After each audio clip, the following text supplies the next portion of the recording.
Donc, après avoir étudié la leçon précédente, c'était... Quel est le titre de la dernière leçon? Transformations chimiques qui peuvent se produire en deux sens. Si on demande quels sont les grands titres de cette leçon, ça veut dire le plus important de cette leçon. Oui.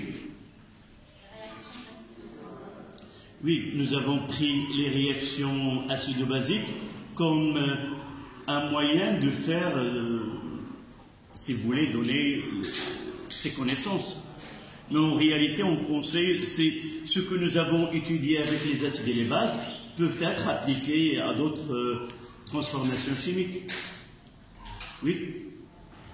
S'il te plaît, tu fermes la porte.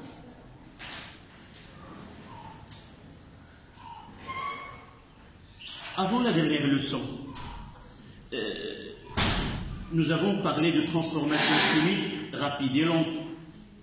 Nous avons donné une attention aux transformations qui sont lentes et dans ces types de réactions, nous n'avons pas mis en évidence s'ils sont totales ou pas. Nous avons dans tous les exercices supposé que ce sont des réactions totales et par la suite nous confondons X final avec X max. Ce n'était pas notre centre d'intérêt, mais la leçon précédente, les transformations chimiques qui peuvent se produire dans les deux sens, nous avons essayé de faire différencier vraiment l'état final de l'état maximal, si vous voulez. Et là, nous avons parlé de taux d'avancement final de la réaction. Et à partir de là, nous avons distingué que cet état final, parmi les conclusions de la leçon précédente, parmi les transformations qu'on peut rencontrer, il y en a ceux auxquels l'état final, c'est pas l'état maximal, et d'autres où il y a l'état maximal, c'est l'état final. D'une autre manière, nous avons utilisé taux comme moyen de connaître quelles sont les réactions ou les transformations chimiques qui sont totales ou qui ne sont pas totales. Et ceux qui ne sont pas totales, nous avons dit que ce sont des réactions comment? Limitées et conduisent, le plus important, et conduisent à un état d'équilibre. Comment caractérise-t-on cet état d'équilibre? Comment nous pouvons la décrire? Oui? Les concentrations des espèces chimiques intervenant dans cette transformation atteignent une valeur limite finale et le plus important c'est que aucun des réactifs n'est limitant. À la fin de la réaction, on trouve les espèces chimiques intervenant avec des proportions différentes. Et à partir de là, nous avons parlé aussi de qu'est-ce que ça veut dire un équilibre dynamique. Nous avons parlé de ce que se passe à l'échelle macroscopique, ce que tu viens de dire, ce que les concentrations atteignent des valeurs bien définies et les quantités de matière ou les concentrations n'évoluent plus. Mais à l'échelle microscopique, c'est quoi? Qu'est-ce que se produit? Est-ce que vraiment il y a rien ne se passe à l'intérieur ou autre chose? Il y a ce qu'on appelle en réalité, lorsque nous avons dit que ces transformations sont limitées, nous avons dit pourquoi. Pourquoi une telle réaction n'atteint pas son état maximal que nous avons l'habitude pour les réactions qui sont totales. Quelle est la cause en réalité? Comment?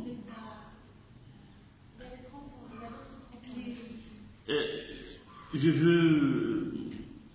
vais reformuler la question, mais d'une façon un peu plus difficile. Pour les réactions totales, pourquoi ils ne sont pas réversibles, ne se produisent pas dans le sens inverse, et l'autre, ils se produisent dans le sens inverse? C'est quoi la réaction?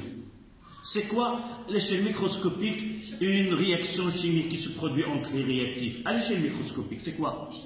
Ce sont des chocs efficaces. Donc, à n'importe quelle température, il y a toujours ce choc entre les constituants du mélange réactionnel.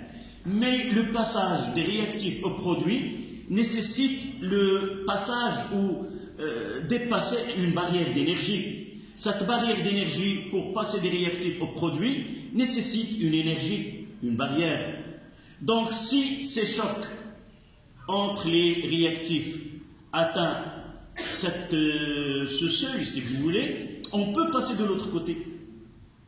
Les produits, eux aussi, ils sont en choc permanent, mais dans certains cas, ces chocs sont inefficaces. Et par la suite, ils n'arrivent pas à reproduire les réactifs. Et c'est pour cela que la réaction se fait en un seul sens.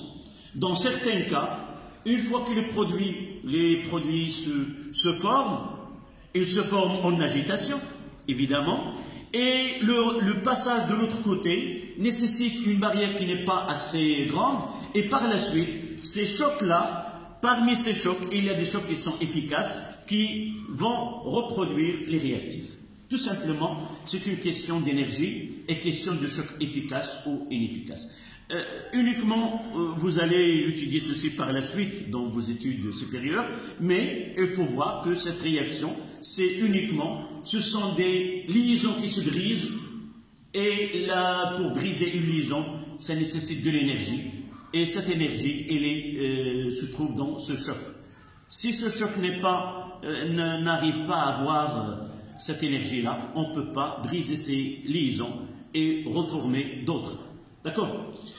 Maintenant, on est, comme résumé, c'est état final lorsque la réaction est limitée et nommé un état d'équilibre. On va remplacer dans tout ce qui est F par quoi? Par E, équilibre, EQ. D'accord? Si la réaction est totale, on parlera de Xmax. D'accord? La question maintenant, on va suivre dans le même raisonnement, et maintenant, une fois qu'on est à un état d'équilibre, mais vous allez voir vers la fin de la leçon, c'est que cette leçon, elle va regrouper toutes les réactions que nous avons étudiées, qu'elles soient totales ou non, et on aura un autre moyen de décerner celles qui sont totales et celles qui sont évoluent vers un état d'équilibre. Avant, nous avons le moyen quel est le moyen pour différencier total de limité? Donc, dans cette leçon, on va utiliser une autre grandeur numérique qui est capable non pas de connaître si ce système évolue vers un état final qui est maximal ou un état final qui est équilibre. On va parler de la constante d'équilibre. Évidemment, nous avons dit que les concentrations de systèmes chimiques évoluent vers un état stable, où les concentrations sont constantes. Par la suite, donc, on peut parler d'une constante qui est reliée à ces concentrations des éléments qui interviennent dans cette transformation chimique. Avant cela, cette constante, avant de parler de la constante d'équilibre, on parlera de quotient de réaction. Pourquoi parler d'un quotient de réaction? C'est un moyen de connaître non pas ce qui se passe à l'état d'équilibre, mais on peut prévoir ce qui se passe au cours du temps. Par exemple, on peut partir d'un mélange réactionnel où il y a les produits et les réactifs ensemble, et nous voulons connaître dans quel sens le système va évoluer. Est-ce vers la formation des produits ou la régénération des réactifs? Donc c'est un moyen, ce quotient de réaction, c'est un moyen, la première des choses, de prévoir l'évolution du système. Deuxième, c'est un moyen de connaître la composition de systèmes chimiques, la concentration par exemple, des réactifs, des produits, et ainsi de suite. Et aussi, le dernier qu'on va voir vers la fin de la leçon, c'est un moyen à partir de quelle cette constante-là nous permet de dire à la fin si une transformation elle est totale ou limitée et évolue vers un état d'équilibre.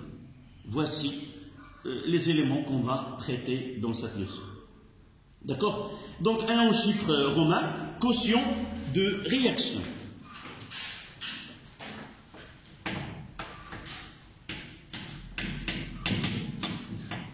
Quotient de réaction qu'on le note QR, comme son nom l'indique. On va le mettre ici, Q, indice R. Première lettre de quotient et première lettre de réaction. Un définition.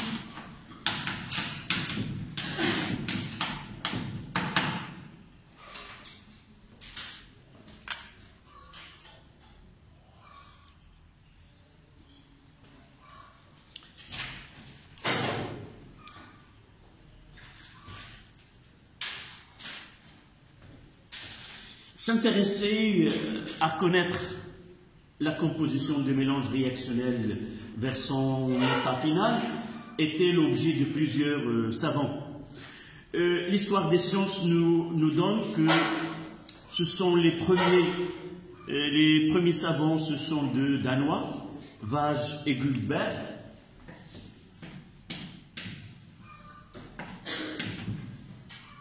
Et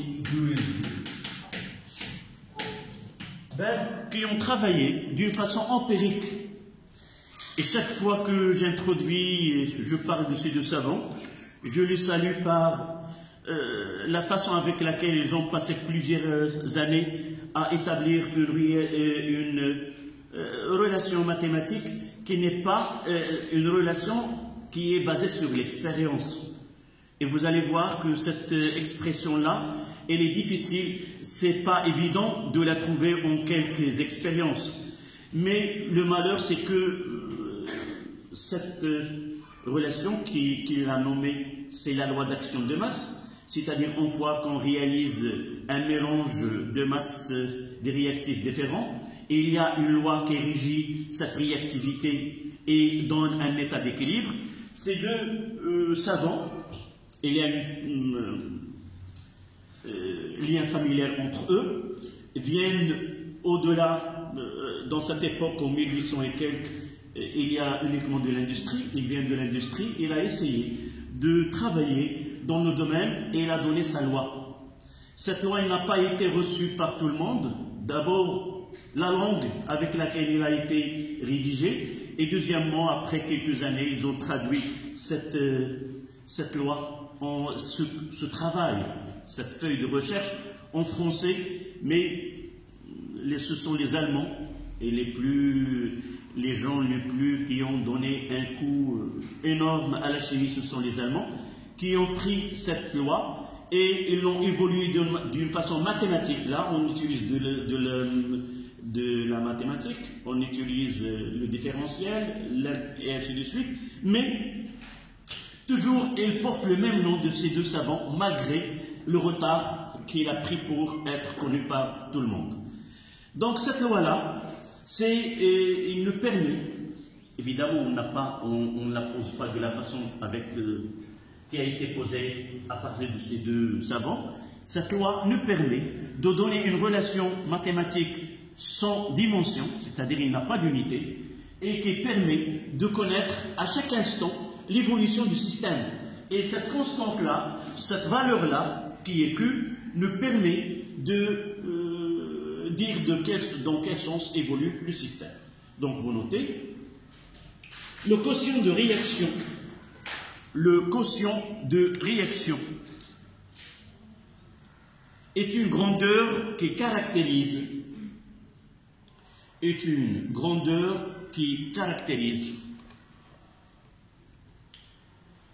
un système chimique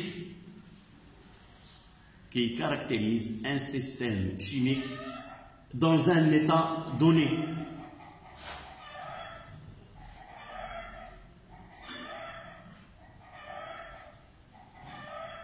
virgule, sa valeur au cours du temps.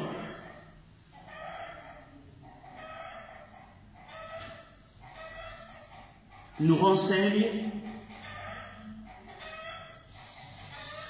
sur le système chimique étudié.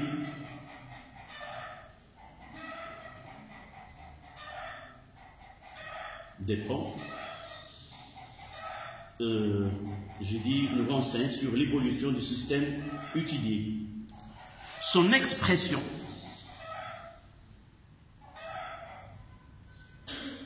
dépend de la nature des espèces chimiques mises en jeu.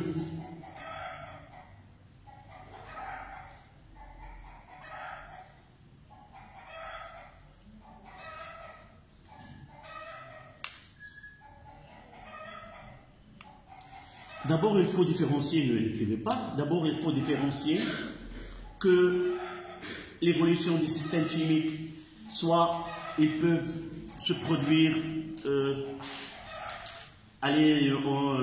pour des solutions aqueuses, soit à l'état gazeuse. Notre programme ne traite que les transformations chimiques en solutions, c'est-à-dire on utilise une solution ou un produit où on fait dissoudre soit un gaz dans l'eau, soit un solide dans l'eau, mais jamais on traite, par exemple, à l'état gazeux. C'est pour cela, vous allez l'étudier par la suite, qu'on peut parler d'un quotient de réaction qui est lié à l'état gazeuse. Donc, par la suite, là, on parlera, et vous allez vous rendre compte pourquoi on traite uniquement les solutions. C'est une constante liée à la concentration. On peut parler d'une constante qui est liée à la pression. Et là, une autre expression. C'est pour cela que vous allez voir dans les conventions de définition de cette constante qu'on va essayer d'éliminer certains états. Par exemple, pour les solides, on ne va pas les mettre, on va pas l'introduire dans cette expression. Pour les solvants, on ne va pas tenir en considération dans cette expression. C'est pour cela, ça peut poser des questions, pourquoi on n'a pas utilisé ça et on n'a pas utilisé ça. C'est tout simplement parce que c'est une constante qui est reliée aux concentrations. D'accord? Une soluté dans un solvant et elle réagit, ces deux solutions réagissent entre eux. Donc, on passe à 1-2, expression.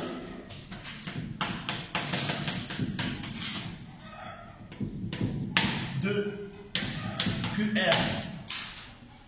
Parfois, vous pouvez trouver QRI. Ça veut dire à un instant donné. Mais on prendra uniquement QR et par la suite QR équilibre. Pour cela, on va considérer une transformation chimique modélisée par l'équation suivante. A grand A plus B grand B nous donne C grand C plus D grand D. On va supposer, j'ai dit que elle est reliée aux solutions. Donc c'est pour cela que je vais mettre quoi ici? AQ. Pour simplifier. Donc ce sont des espèces dissous dans l'eau. Donc ce sont des espèces des solutions aqueuses. Et par la suite, je mettrai aqueux pour que mon expression soit juste et correcte. Que représente A, B, C, D? Ce sont les coefficients stéchiométriques. A, grand A et grand B, ce sont les réactifs. Grand C et grand D, ce sont les produits. Donc, ce n'est pas la peine de dire que A et B, C et D, ce sont les coefficients stéchiométriques.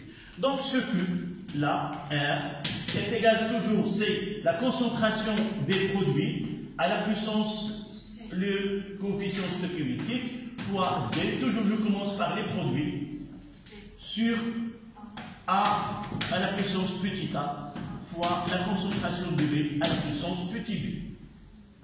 Voilà l'expression. La première des choses, c'est d'écrire correctement l'expression de Q.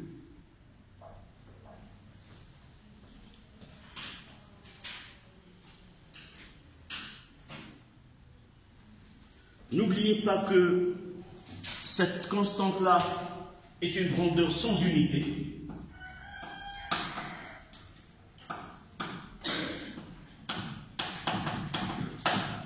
À condition que les concentrations s'expriment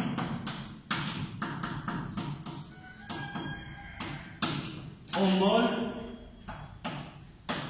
litre moins 1.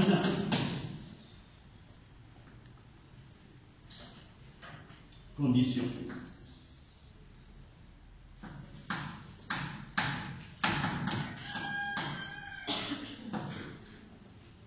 À condition que les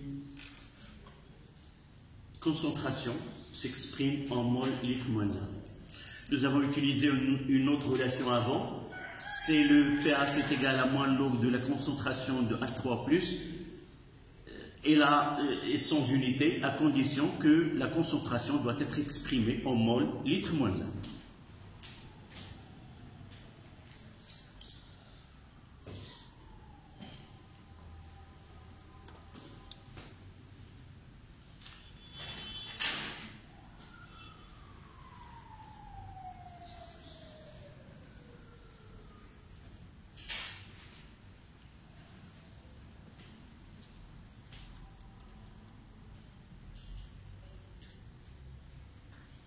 N'oubliez pas, ça c'est évident, si je veux qu'on soit évident, que les concentrations elles sont toujours supérieures ou égales à 0, ce qui donne quoi?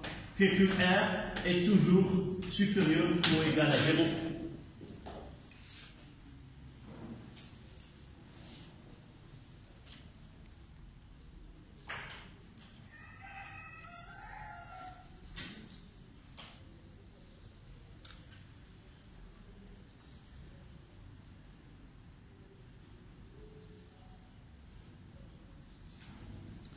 On passe à 1.3. Convention. Évidemment, convention d'utilisation de QR.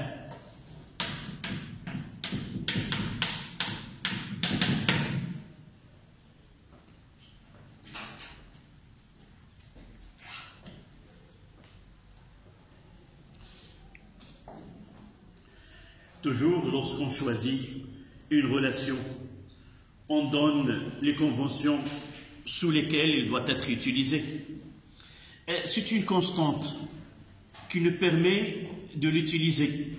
Et pour que cette constante, dans l'établissement de cette constante ou le calcul de cette constante soit simple, nous avons pris certaines conventions. La première des choses, c'est que lorsque une espèce chimique apparaît dans cette équation et joue le rôle de solvant, généralement il se trouve en grande quantité et par la suite introduire la valeur de concentration nous donne, il n'affecte en rien, en réalité il nous donne uniquement une grande valeur et il n'y a pas d'évolution majeure de solvant.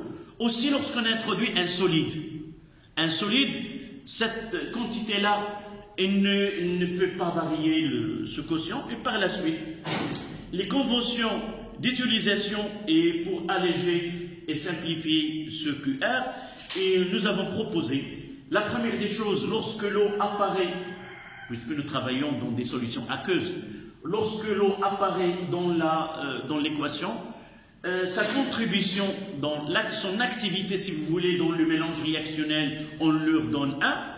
Et aussi lorsqu'il y a une espèce chimique à l'état solide, son participation ou son activité chimique dans le mélange réactionnel, on lui donne 1. C'est normal parce que j'ai dit que c'est une constante. Comment il est relié à la concentration? Tout simplement. On s'intéresse à ce que se passe pour les concentrations des espèces qui interviennent dans cette relation. Donc vous notez, si une espèce chimique est le solvant,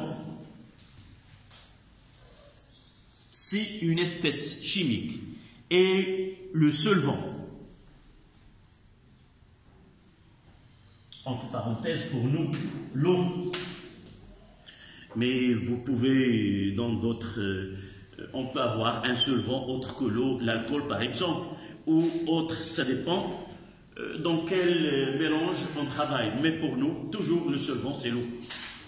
On remplace dans le quotient,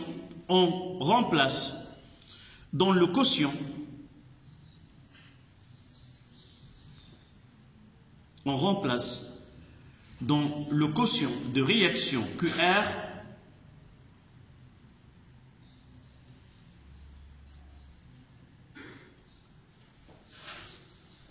on remplace dans le quotient de réaction QR le nombre qui mesure le nombre qui mesure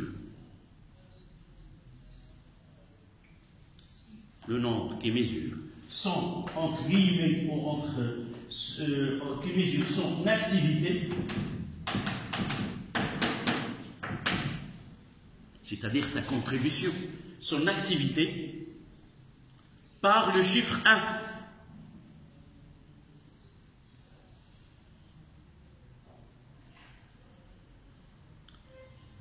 Et ne faites pas la confusion qu'on va lui donner une concentration de 1 mol par litre.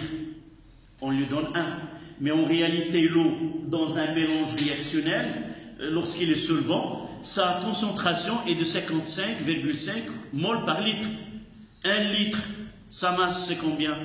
C'est 1000 grammes. Divisé par la masse molaire de l'eau, c'est 18. Ça donne 55,55. Et divisé par le volume 1 litre, ça donne la concentration réelle de l'eau dans un mélange réactionnel est 55,5 mol par litre. Mais là, nous parlons d'un chiffre. Donc, nous disons que le chiffre qui correspond à un solvant dans ce quotient-là est 1. D'accord? Deuxième tiré à la ligne. Une espèce chimique, commencez par si une espèce chimique est solide, le nombre qui mesure son activité, entre guillemets aussi, dans le système chimique vaut également 1.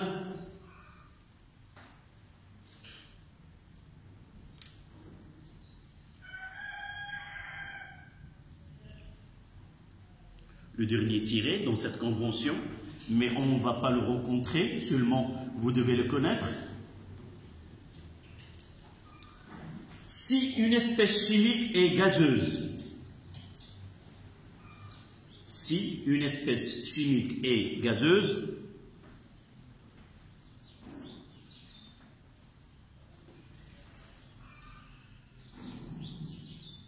une autre expression de ce quotient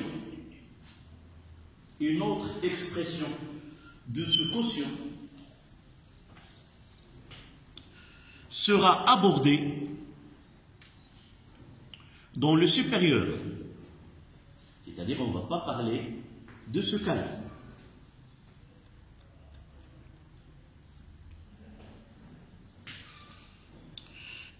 Il faut différencier dans cette dernière convention.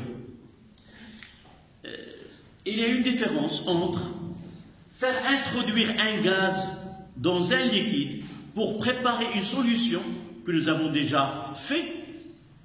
Par exemple, nous avons dit pour préparer une solution d'acide chlorhydrique, on fait barboter par exemple 2,4 litres de HCl dans 1 litre d'eau et on peut parler.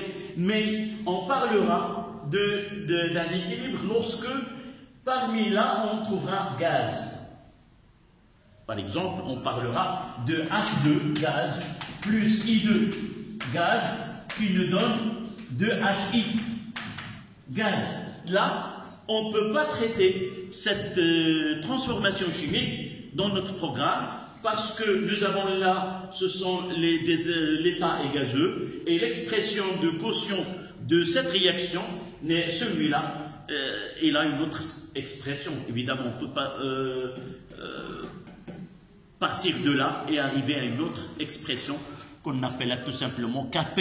Là, c'est Kc et là, c'est Kp, c'est-à-dire relative à la pression. Ceci, vous allez l'étudier, Inch'Allah, dans vos études supérieures. Donc 3, 4. Exemple en milieu homogène. Exemple en milieu homogène.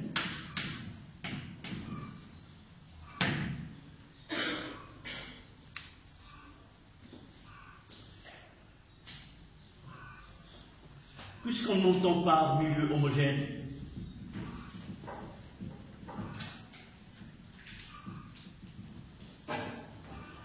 d'une façon très simple,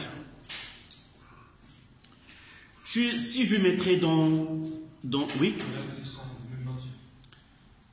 de même nature, là on fait introduire l'œil, tout simplement. J'arrive pas à différencier ce qui est dans le mélange. Si je te donne un verre d'eau, entre guillemets, tu ne peux pas savoir si c'est de l'alcool ou de l'eau et de l'eau avec de l'alcool, ou un mélange des produits. Donc, un milieu homogène, si j'aperçois une seule phase, la phase liquide, et dans cette phase liquide, je n'arrive pas à différencier à l'œil nu ce qui est dans ce mélange-là. Phase hétérogène, si j'arrive à différencier au moins deux phases. Par exemple, mettre de l'huile avec de l'eau. Il y a une phase en bas qui est l'eau et l'autre qui est en haut. Ce n'est pas obligatoirement coloré. On peut voir deux phases transparentes, mais séparées par deux phases séparées. Par exemple, du nettoyant des ongles avec de l'eau. On aura deux phases différentes. D'accord? Homogène, j'arrive pas à différencier les constituants. Je n'arrive pas à dire, voilà, dans ce mélange, il y a telle ou telle chose. D'accord? Donc, vous notez une phrase d'abord. On dit qu'un milieu est homogène. On dit qu'un milieu est homogène lorsque on n'arrive pas à différencier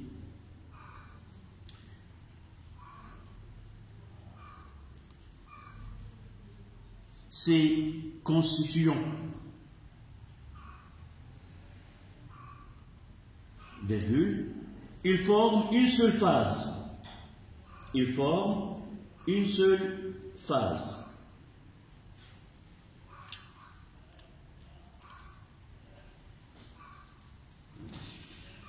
Le premier exemple,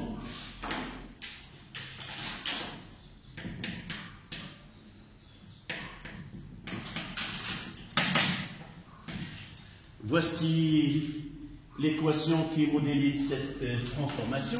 I2 plus 2 S2O3 2 moins A2 nous donne 2 I moins plus S4 cos6 2 moins.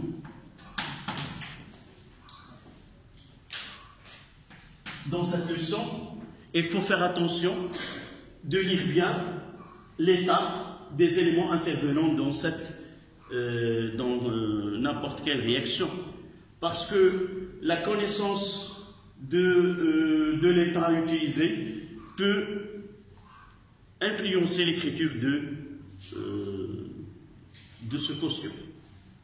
Donc lorsque je mets un que, ça veut dire que ce sont des solutions. Et la règle, elle est bien applicable sur ces espèces tous. Donc je mettrai que, dans cet exemple, ils nous ont donné à un instant T la concentration. Oui, ils nous ont donné la concentration du I2 est égale à 10 moins 3 mol litre moins 1. Concentration de S2 O3 2 moins est égale à 2 millimoles litre moins 1. et la concentration de I- est égale à 5 × moins 2 mol litre moins 1 et S4O6 2- est égal à 2 × moins 4 mol litre moins 1.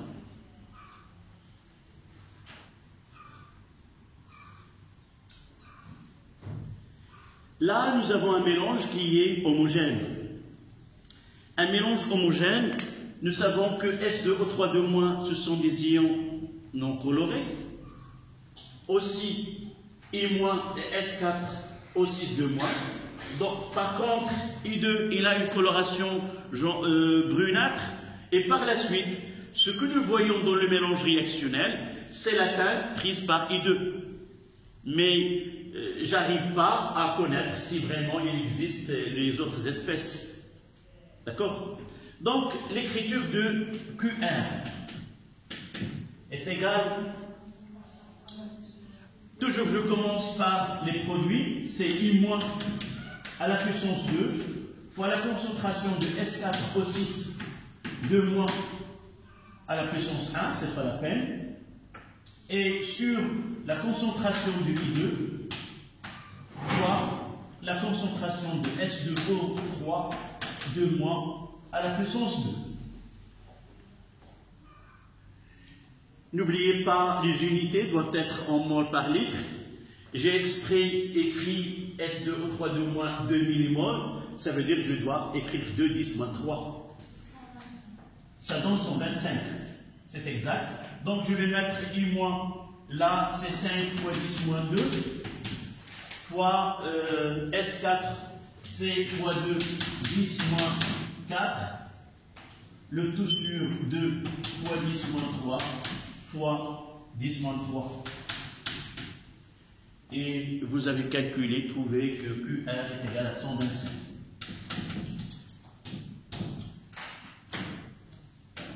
Donc,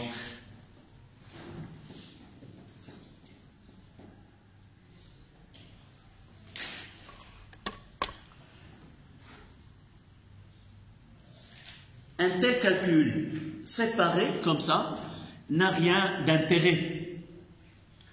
Il aura un intérêt lorsqu'on va l'associer à une autre constante qu'on appelle la constante d'équilibre.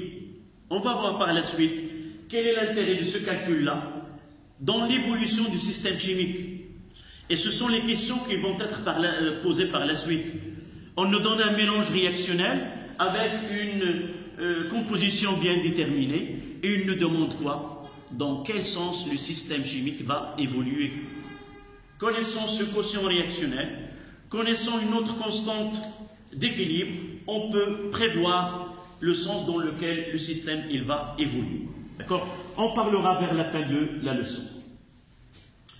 On prendra un autre exemple.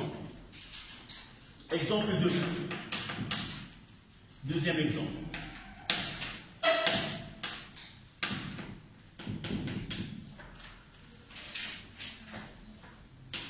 C'est la réaction entre l'acide, solution d'acide éthanoïque, COOH plus H2O.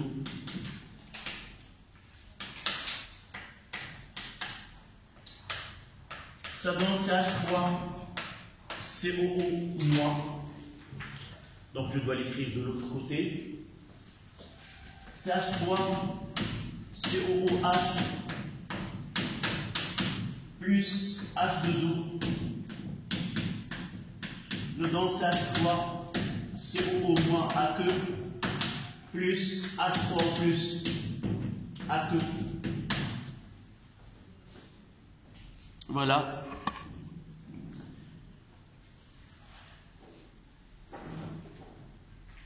Donc là, ce qui est remarquable, c'est que nous avons l'eau dans l'équation et nous parlons là une solution aqueuse, c'est-à-dire on dissout de l'acide éthanoïque dans l'eau et par la suite la soluté c'est H3COH et le solvant c'est H2O. Dans les exercices, on parle pas de cette on ne donne pas les données de cette façon. On descend de l'acide dans l'eau. Mais en réalité, on trouve une phrase qui dit l'étude d'une solution d'acide éthanoïque nous appelle le calcul de pH d'une solution d'acide éthanoïque de concentration en soluté C est égal à donner 2,3 par exemple ou 3,4 ou la conductivité. Mais il faut savoir que cette solution a été préparée par ajouter de la soluté qui est SH3COH, un volume donné avec une densité donnée dans un volume d'eau. Et par la suite, nous avons préparé une solution d'acide éthanoïque. D'accord? Donc, de cette façon, pour connaître qu'il s'agit ici du solvant. Donc, donnez-moi cette expression. C'est la concentration de H3O+, fois la concentration de CH3COO-, le tout sur uniquement CH3COOH, et on contribuera à la participation de H2O dans ce quotient, le chiffre 1.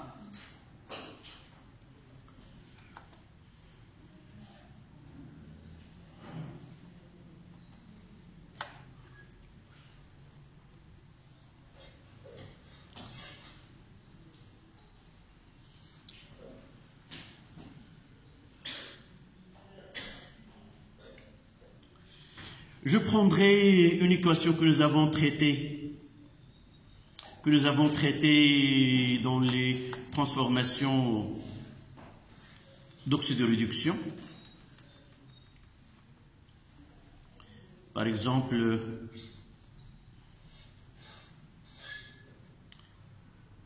celle-là. La réaction entre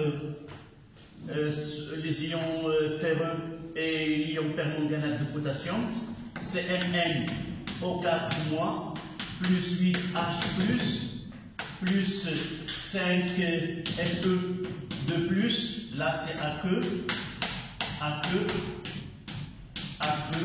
et nous mettons deux flèches là, nous donne Mn de plus, et donne 4H2O. Et quoi d'autre il manque là? Fe, 5Fe3+. On va essayer de savoir si elle est équilibrée. Prenons les charges. Là, nous avons un plus 10 et là, plus 18. De ce côté-là, moins 1, ça, plus 17. De l'autre côté, 5, c'est 15, plus 2, c'est 17. Pour l'hydrogène, 8, et là, c'est 8. Donc, on peut dire que 4 oxygènes, là, c'est 4. Donc, il est équilibré. Comment peut-on écrire le quotient de réaction de la même façon? La même règle. Je commencerai par les produits. Mn de plus. H2O c'est 1, donc il reste uniquement Fe2+, Fe3+, à la puissance 5 sur la concentration de MnO4-, fois la concentration de H+, aqueux à la puissance 8, fois la concentration de Fe2+, à la puissance 5. Voilà le quotient de réaction relatif à cette transformation chimique.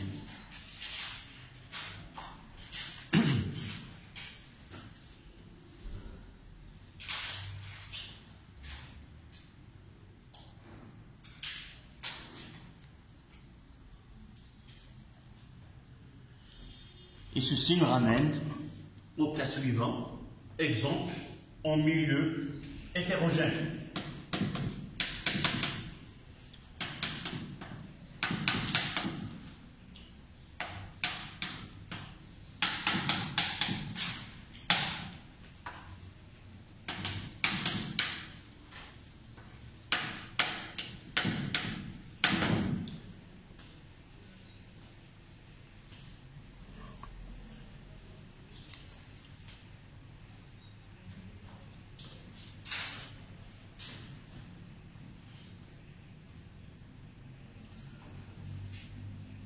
Et là, je prendrai une réaction de précipitation.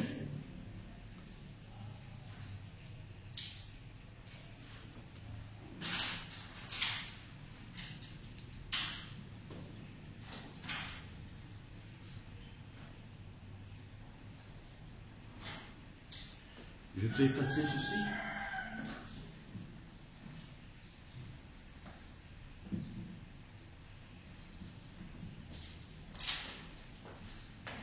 Donc la réaction c'est Fe3 plus AQ plus 3H au moins AQ qui nous donne FeOH3 huile solide. Ça, c'est une précipitation. Et là, c'est une solution. On peut faire la même chose, la A et la B. On peut avoir FeOH3. Sa dissolution de l'eau, elle peut nous donner Fe3 plus AQ plus 3H au moins AQ.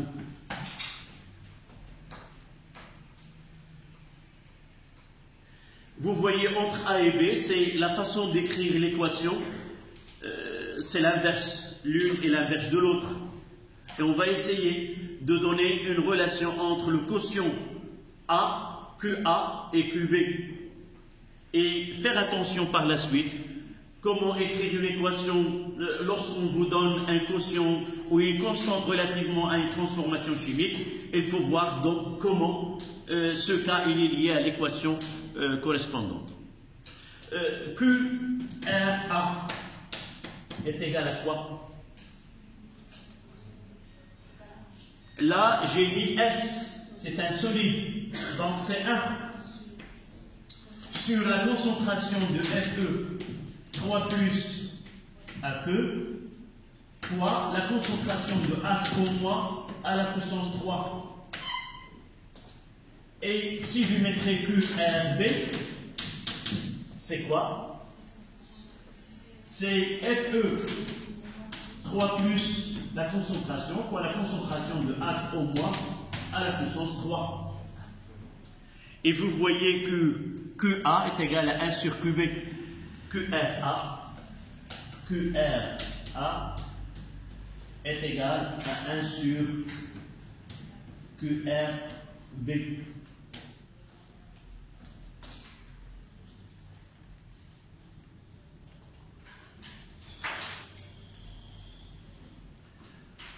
Nous disons que ces deux réactions sont inverses. Lorsque dans une équation, les produits de l'une sont les réactifs de l'autre, nous disons que ces deux réactions sont inverses. On va écrire une phrase par la suite. Deux réactions inverses auront deux quotients de réactions inverses aussi.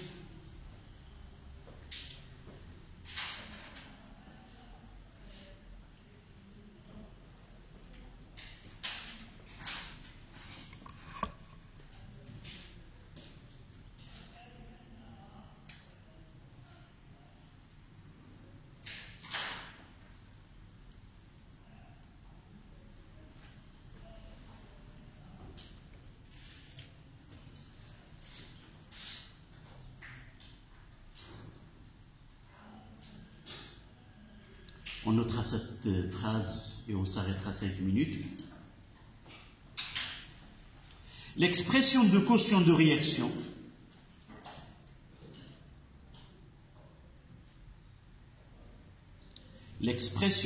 du quotient de réaction dépend de l'écriture de l'équation de la réaction.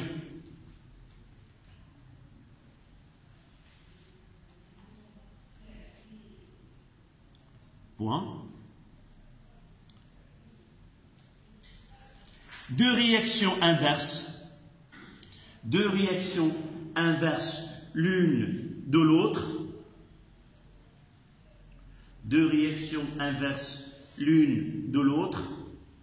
ont des quotients de réaction inverses. deux réactions inverses l'une de l'autre ont des quotients de réaction inverses l'une de l'autre. Voilà, 5 minutes et on reprend. Donc deux chiffres, deux en chiffres romains. Évolution du quotient de réaction QR au cours de la transformation chimique. Évidemment, la transformation chimique sans l'écrire chimique.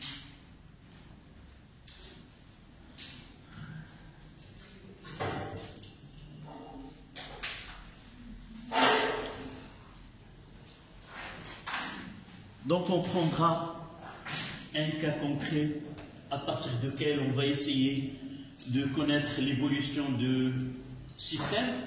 Donc on prendra dans un verre, dans un bécher, une solution de volume V. Là, c'est combien? 10 millimoles de C6H5COO, C6H5COOH, CS1, S2,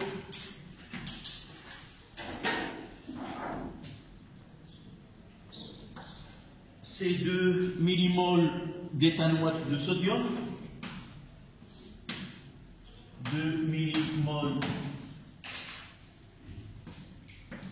de CH3COO moins plus Na+. Là c'est V1, là c'est V2. Et on prendra le volume de la solution V totale égal à V1 plus V2.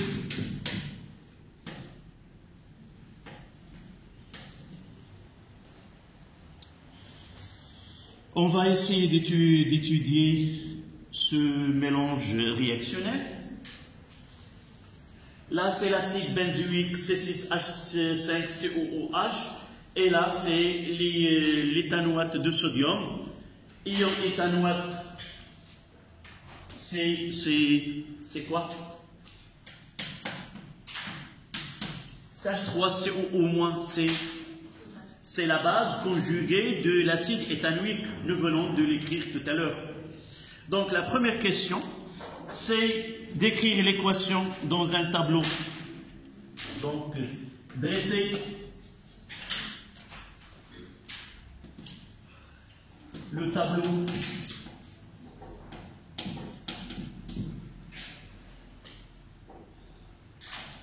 descriptif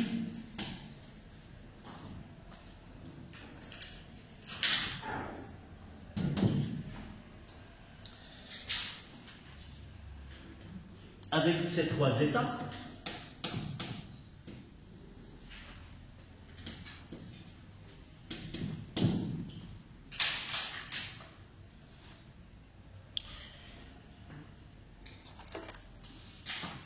Deuxièmement, écrire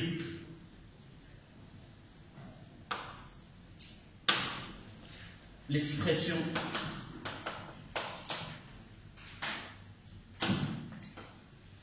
de QR. Évidemment, dresser un tableau descriptif avec les trois états avec équation.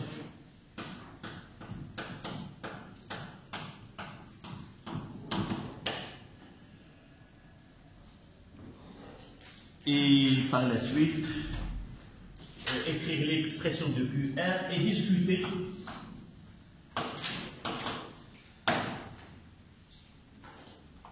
l'influence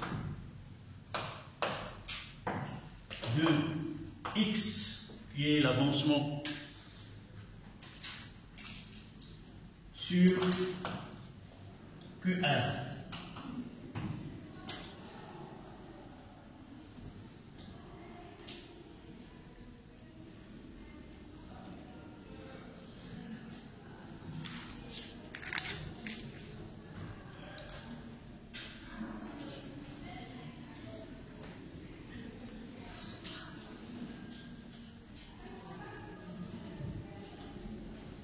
Là, c'est une réaction acide-basique. Vous devez connaître le conjugué de chaque espèce chimique mise en jeu dans cette transformation.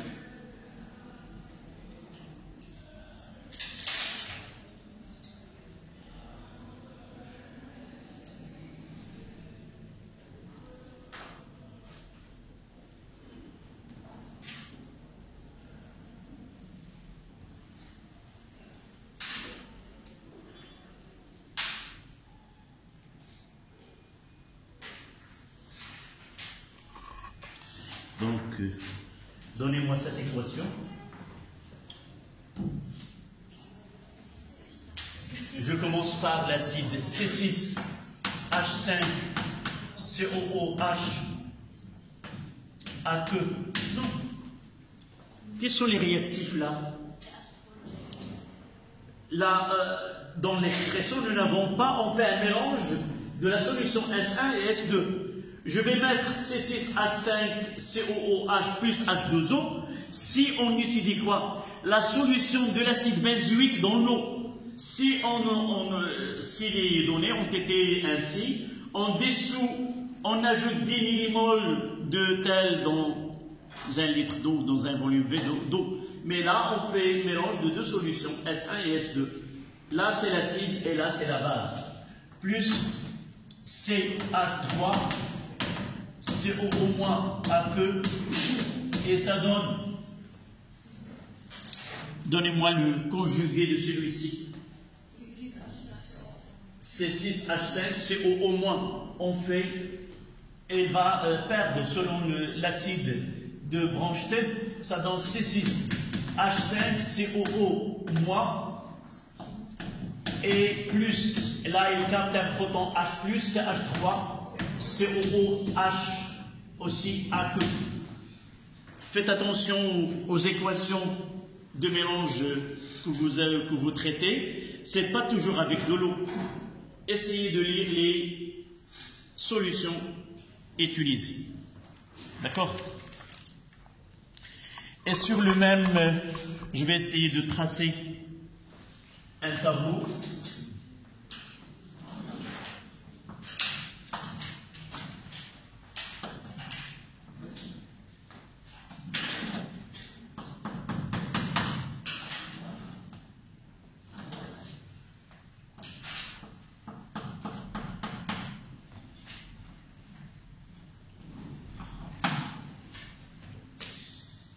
État de système là, c'est initial.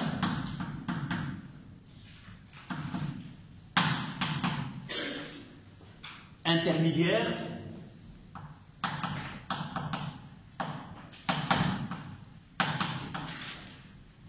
Et l'état final.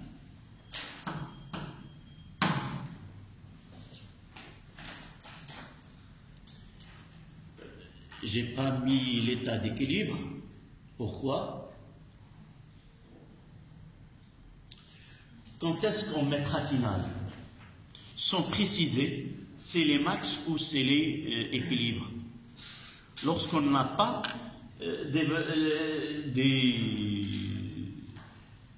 des informations qui nous disent qu'ils mènent vers un équilibre.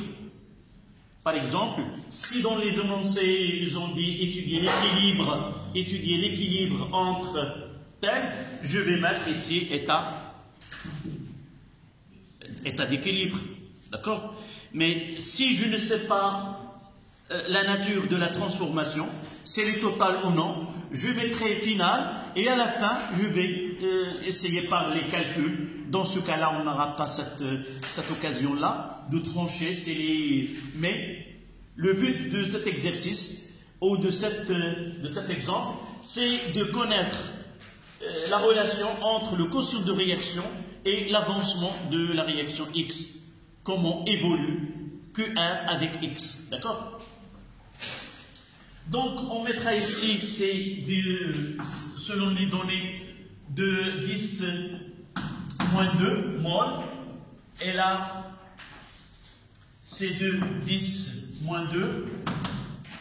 Et là, 0. Et là, 0. 10-2 moins X. 2 10-2 moins x, et là x, et là x, 10 moins 2 moins x final, 2 moins 2, moins x final, x final, x final.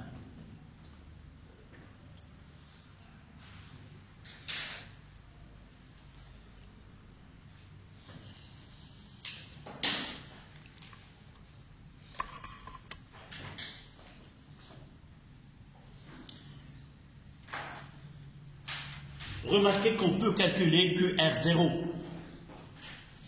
QR0 est égal à quoi? Combien? C'est 0 fois 0 sur 2 10 moins 2 fois 10 moins 2. Donc, égal à 0. D'accord? Et là, on va le voir par la suite, il nous permet, comme j'ai dit au début de la leçon, il nous permet de prévoir ce qui se passe dans le mélange réactionnel. Donc, le quotient QR, un instant T.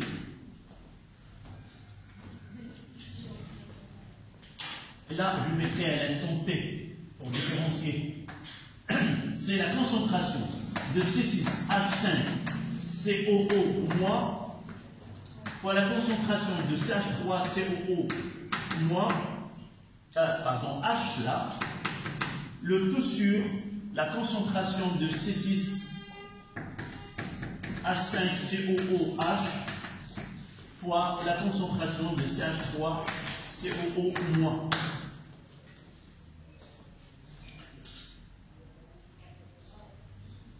Ce qui est simple pour les acides et les bases, toujours les coefficients sont T-1. On n'a pas de problème avec les coefficients. Sauf, il faut avoir l'écriture correcte, les produits dans le numérateur et les réactifs dans le dénominateur. Donc nous voulons, dans la deuxième question, faire apparaître l'avancement X. Qu'est-ce que vous voyez à partir du tableau descriptif? La concentration des produits sont égales. Donc, j'aurai, c'est la concentration de, c'est égal directement à quoi? C'est X sur V, le tout au carré sur, là la concentration c'est X sur V total, et là c'est sur 2 10. Est-ce que vous êtes d'accord avec moi? On fait un petit calcul mental et donner l'expression. Vous voyez qu'on peut simplifier par V carré. Vous êtes d'accord? Donc on mettra là sur V, donc ça donne uniquement X au carré sur, j'aurai là 10 moins 2 moins X fois 2 10 moins 2 moins X. Voilà l'expression de QR à l'instant T. Et nous essayons maintenant de discuter l'influence de l'avancement sur le quotient de réaction.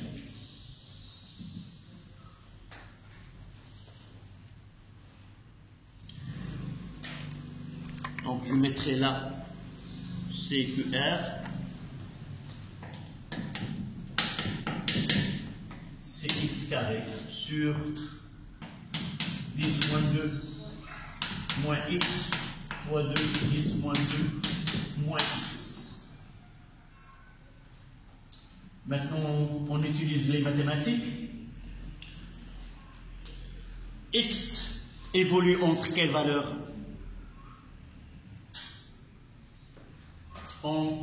Je n'ai pas mis ici l'avancement, mais ça se voit entre 0 et X final.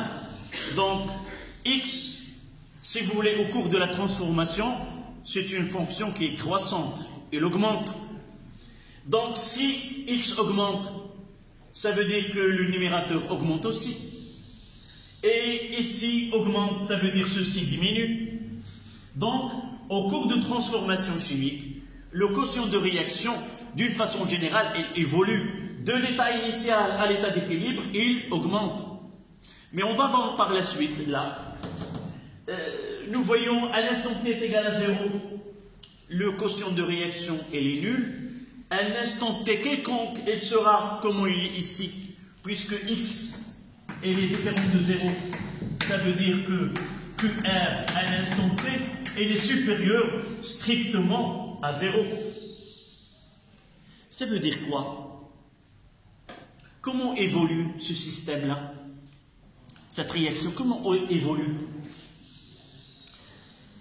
QR augmente, ça veut dire quoi? Ça veut dire le dénominateur il diminue et le numérateur il augmente. C'est-à-dire la concentration des produits augmente et la concentration des réactifs diminue. Donc le système évolue dans quel sens? Dans le sens, on l'appelle dans le sens direct ou le sens 1. Donc nous avons pris comme convention cette flèche qui est en haut, dans ce sens-là, c'est 1 et l'autre c'est 2. Donc, nous aurons des questions posées par la suite. Connaissant l'état initial ou l'état à n'importe quel état, si nous essayons de prévoir ce qui se passe, il suffit de comparer le quotient à cet instant avec le quotient à n'importe quel instant. Là, c'est fait, mais par la suite, on aura une autre constante qu'on va traiter dans le paragraphe suivant. D'accord? Donc, donnez-moi une phrase qu'on va écrire ici. D'une façon générale, sans dire augmenter, il y a une relation entre toute variation de x produit une variation de quotient de réaction. Mais là, on est d'un état, on parle d'un état initial à un autre état. Mais généralement, on peut avoir un quotient de réaction n'est pas à l'état initial, un état donné. Et nous pouvons avoir quels sont les cas qu'on peut avoir en calculant QR à un instant donné.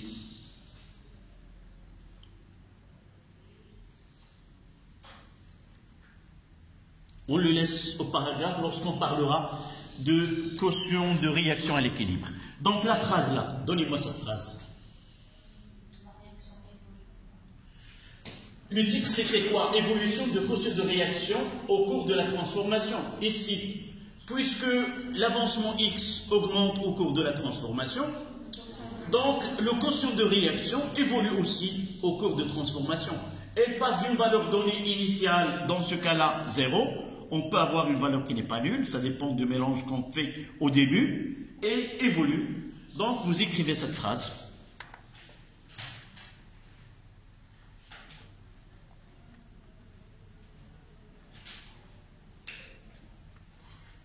Au cours d'une transformation chimique,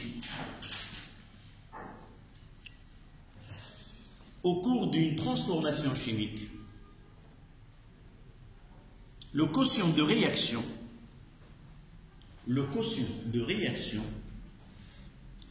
dépend de l'avancement x,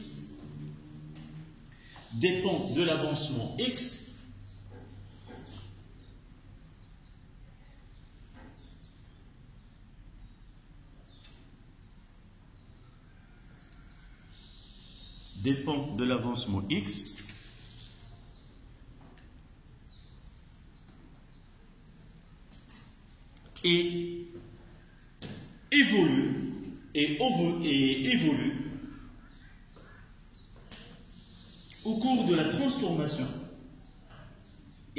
évolue au cours de la transformation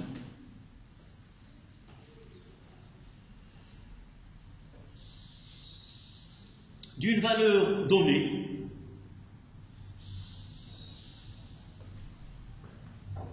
initiale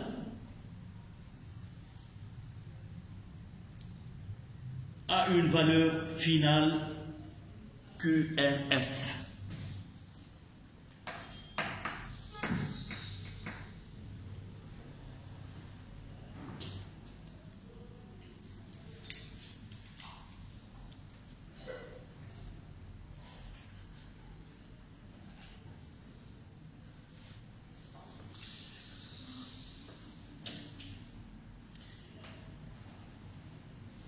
Ça, c'était l'évolution de au cours de la transformation.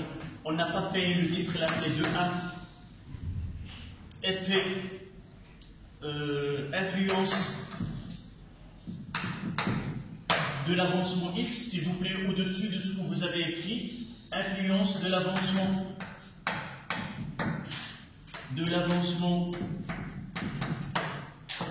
X. Et on passera à 2,2. Quotient de réaction à l'état d'équilibre.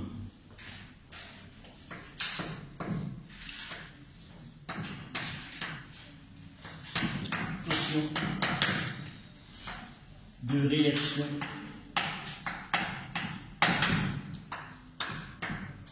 à l'état d'équilibre. Que l'on note que R équilibre.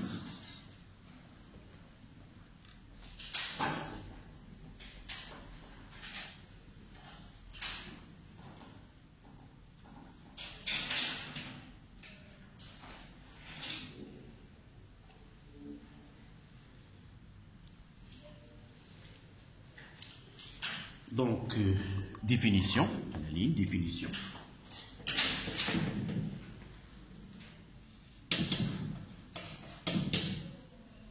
C2 de 1.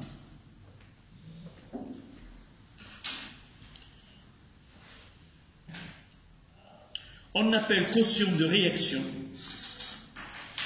On appelle quotient de réaction. C2 quotient de réaction à l'état d'équilibre. 221, définition. On appelle quotient de réaction à l'équilibre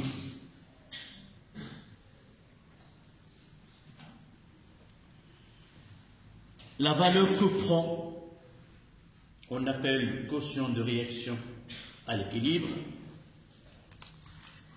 la valeur que prend QR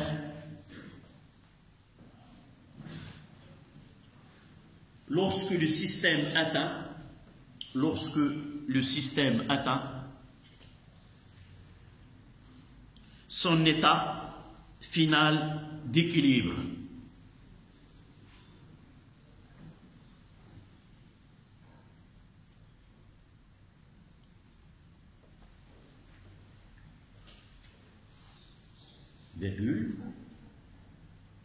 Où les concentrations molaires effectives ou les concentrations molaires effectives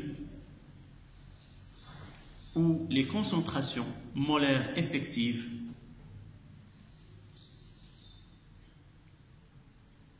des espèces chimiques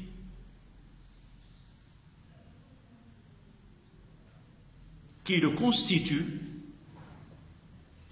c'est le mélange qui le constitue, reste constant.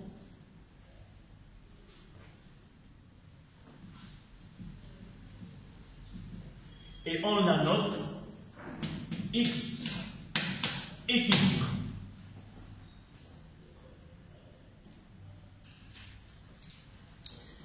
Ainsi, l'expression de QR équilibre est égale à la concentration de A en utilisant l'expression de début de D à la puissance petit d équilibre fois la concentration de C à la puissance C équilibre sur la concentration de A à l'équilibre à la puissance petit a et B à la puissance petit b à l'équilibre. Et qu'on la note, c'est le quotient de réaction à l'équilibre, on la note est égale à K. Et K, c'est la constante d'équilibre. La constante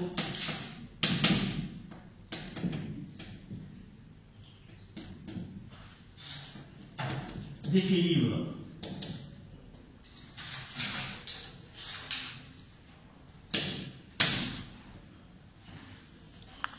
C'est la constante d'équilibre qui ne dépend que de la température.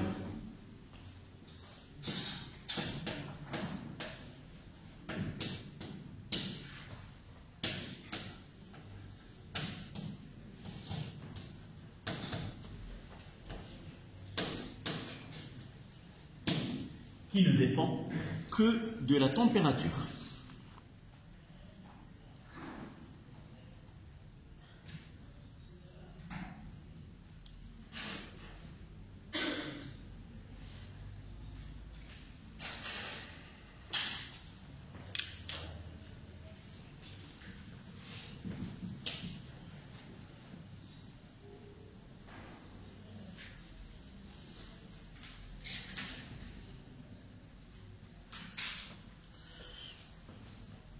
Ça veut dire quoi cette phrase?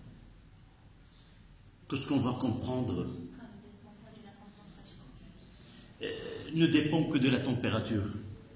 Imaginez deux cas différents, deux cas différents auxquels on arrivera à la même état final. Si je fais l'exemple que je viens de donner tout à l'heure, entre l'acide benzoïque et l'éthanoate de sodium. Nous avons commencé par 1 millimole et 2 millimoles. Si je refais à la même température un mélange avec 2 et 4 millimoles, l'état final, comment il est? Il sera la même. Sauf le changement de température peut influencer cet état d'équilibre, c'est-à-dire cette constante. Et si la constante ça sera différente, on aurait un mélange réactionnel à la fin qui est différent. Donc la concentration initiale des réactifs n'influence pas le mélange, la constante d'équilibre. D'accord? Tout à l'heure, j'ai entré en discussion avec vous comment peut-on prévoir l'évolution d'un système. Maintenant, on parle de l'état d'équilibre. Ça veut dire quoi? Ça veut dire quel que soit l'état initial, quand on parle des réactifs ou un mélange différent, on aura toujours le même état final. Donc on peut, à partir des données initiales, connaître dans quel sens le système évolue. Donc pour la même température, toujours on aura le même cas. S'il s'agit de 1,6, 10-6 comme constante, on aura la même constante, sauf si on ne change pas de température, quel que soit le mélange de départ. Ça veut dire, quel est l'intérêt de cette constante qui est, si vous voulez, de référence?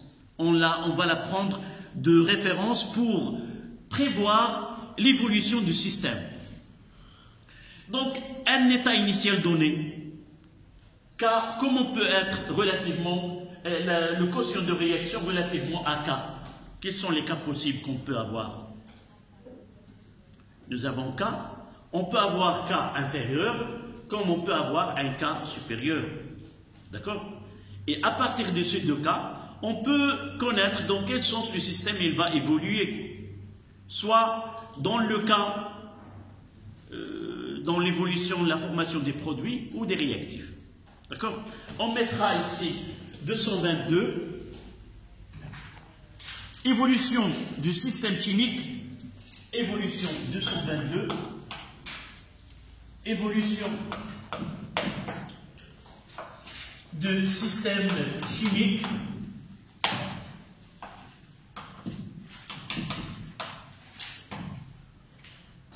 entre QR et K. Entre QR et K. Et la constante d'équilibre.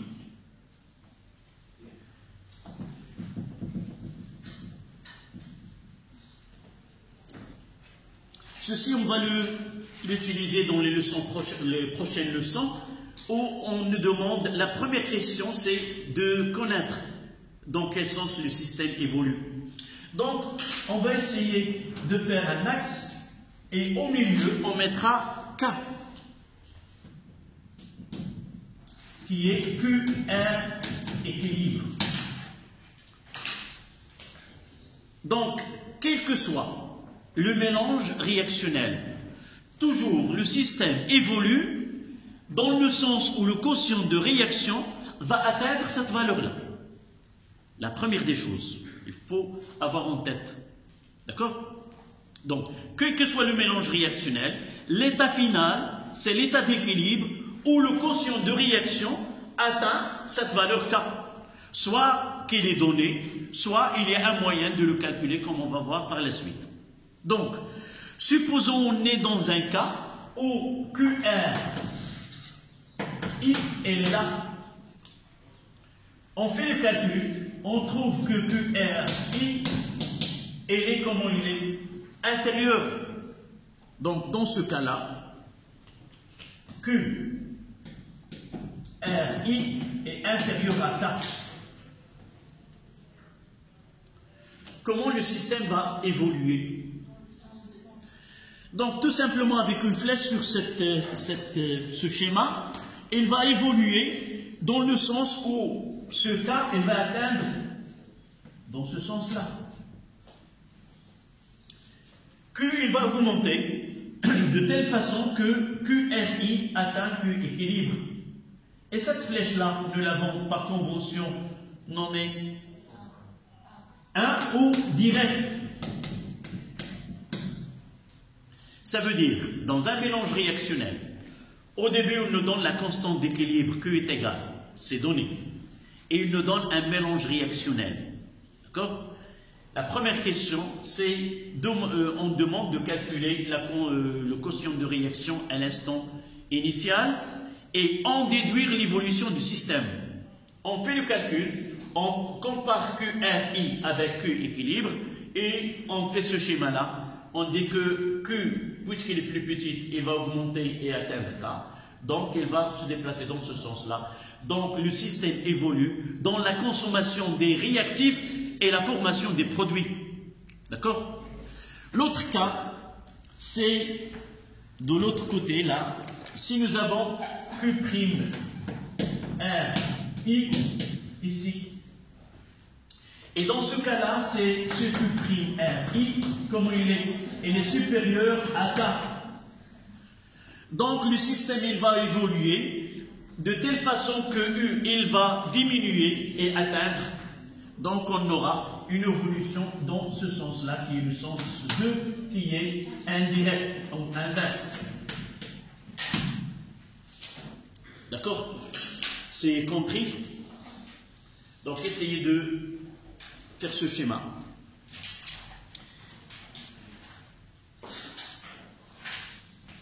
Sans oublier de ce QR.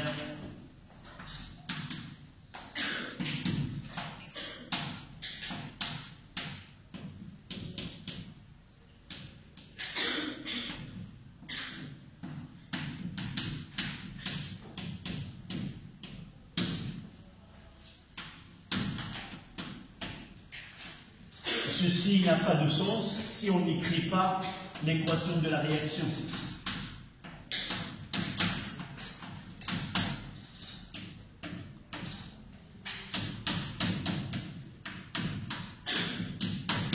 Voilà. Là, c'est le sens 2.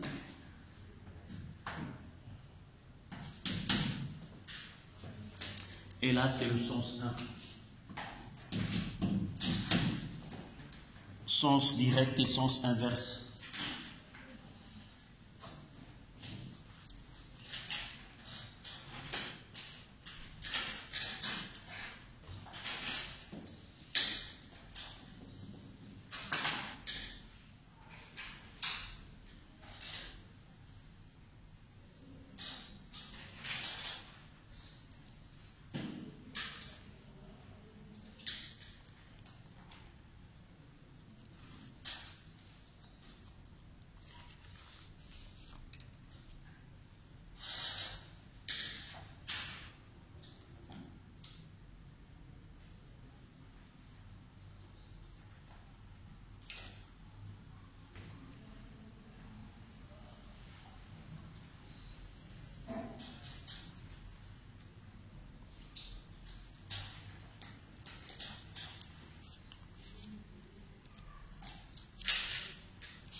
le dernier paragraphe de cette séance, c'est lier cette constante d'équilibre au taux d'avancement final. Taux.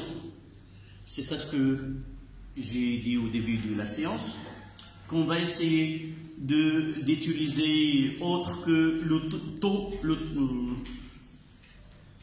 pour dire qu'il s'agit d'une transformation totale ou vivre vers un équilibre.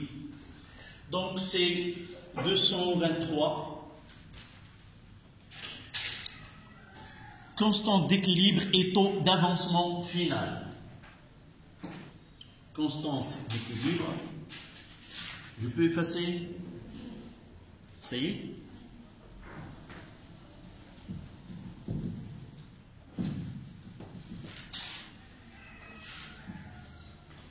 Donc 2, 3, K et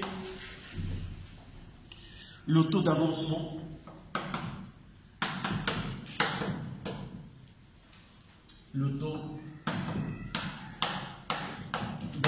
final.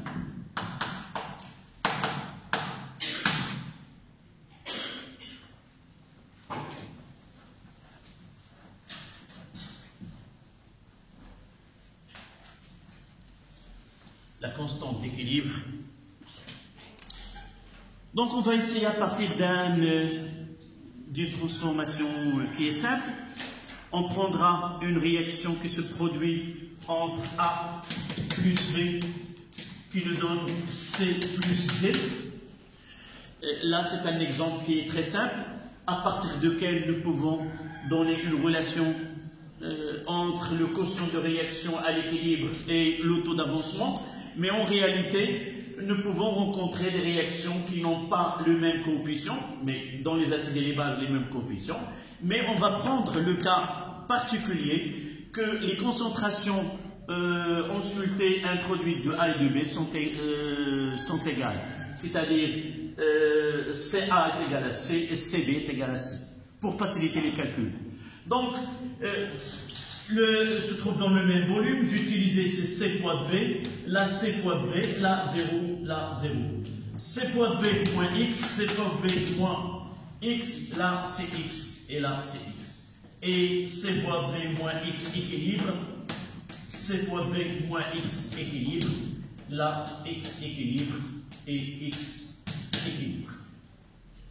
Je vais essayer, pour relier la constante d'équilibre avec taux, la première des choses, c'est d'exprimer K, la constante. Donnez-moi cette constante en fonction de données X équilibre. Une fois que j'utilise K, je n'ai plus le droit d'utiliser celle-là. Je dois utiliser celle-ci. Oui? Ça sera X équilibre au carré sur C fois B moins... Non.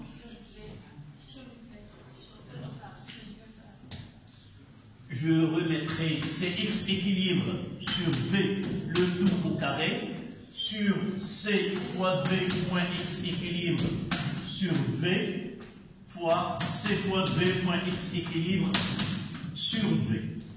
D'accord? Et qu'est-ce que j'aurai là? Donc, je vais simplifier, c'est ça ce que je voulais faire avant. Ça donne X équilibre au carré sur C fois V moins X équilibre, le tout au carré. D'accord? Il me reste de chercher taux. Taux, c'est quoi? C'est X équilibre final. Là, on parle d'un équilibre. Donc, on sait bien que X final, c'est X équilibre. Sur X max. À quoi est égal X max là? C fois V, qui est égal à X équilibre sur C fois V. Et de là, j'en tire que X équilibre est égal à C fois V fois taux. Et je vais l'introduire dans la relation 1. Là, c'est la relation 1, là, c'est 2. Donc, 2 dans 1 donne K. c'est C carré V carré fois taux carré sur C fois V moins C fois V fois taux, le tout au carré. Et en simplifiant, je trouve quoi? K est égal. C'est taux carré. Je vais mettre en facteur C fois V sorti de aura c'est taux carré sur 1 moins taux, le tout au carré. Voilà la constante d'équilibre en fonction de taux. Donc évidemment, de là, taux passe de 0 à 1. Donc K, mathématiquement, comment évolue K avec taux? Non, nous avons le carré sur le carré. Comment évolue? Est-ce que K augmente avec l'augmentation de taux ou inverse? Donc là, si taux augmente le numérateur, vous m'excusez, les physiciens rarement utilisent les procédés mathématiques pour mettre en évidence une fonction qui est croissante en passant par la dérivée et ainsi de suite. Pour un physicien, généralement, il utilise des moyens qui sont très simples pour arriver à le même résultat. Donc j'ai le rapport de 2. Si taux augmente, le numérateur augmente. Et si taux augmente, le numérateur diminue. Et par la suite, l'inverse, il augmente. Donc K, la constante augmente avec taux. Mais pour nous, ce n'est pas ce que nous voulons. Si nous essayons d'approcher à taux est égal à 1, mathématiquement c'est interdit. On ne peut pas, on n'aura pas le droit de remplacer taux par 1. Mais physiquement, on peut s'approcher à taux égal à 1 ou prendre par exemple 0,99949 après la virgule. D'accord? Essayez de calculer ce cas. Là, on est arrivé à une relation qu'on va l'utiliser par la suite. J'ai dit, lorsque taux atteint 1, on peut dire que cette réaction il est totale.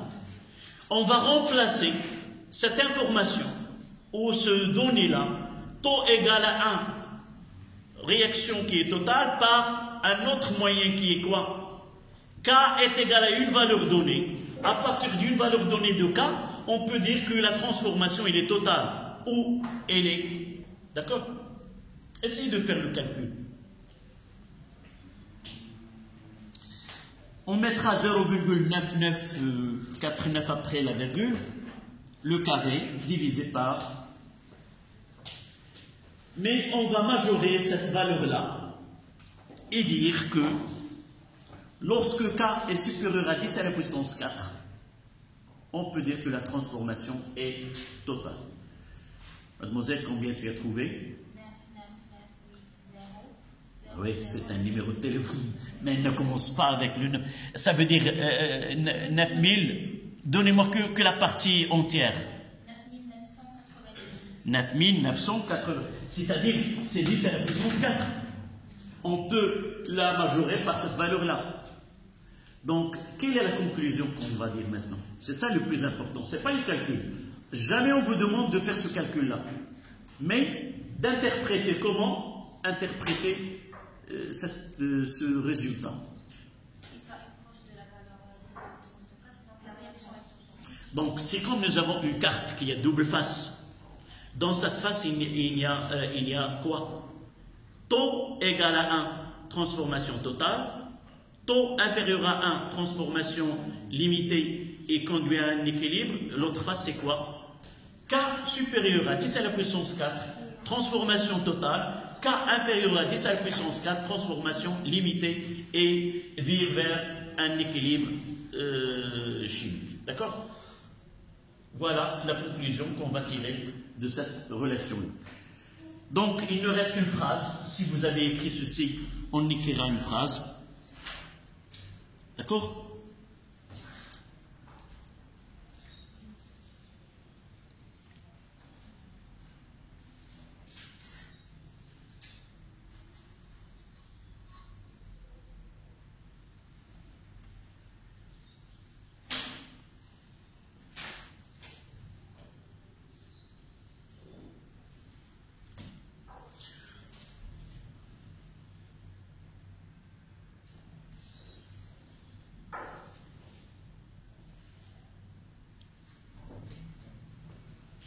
donc à la ligne. Lorsque le taux d'avancement final, lorsque le taux d'avancement final, atteint la valeur 1,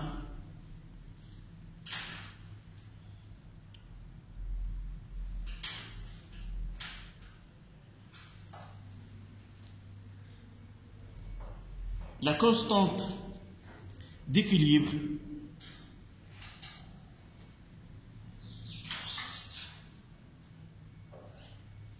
sera supérieure à 10 à la puissance 4.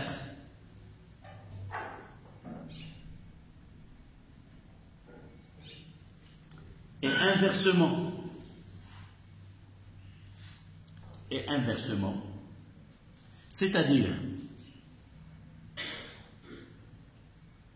lorsque la constante d'équilibre dépasse 10 à la puissance 4,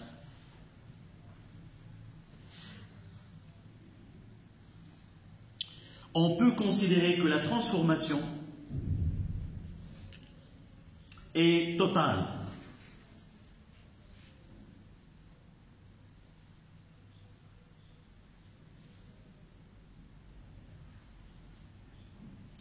Et le plus important, qu'est-ce qu'on va mettre dans l'équation? D'accord, on va mettre, ouvrez la parenthèse, on modélisera la transformation chimique, l'équation, on modélisera l'équation de la réaction chimique par une flèche unique.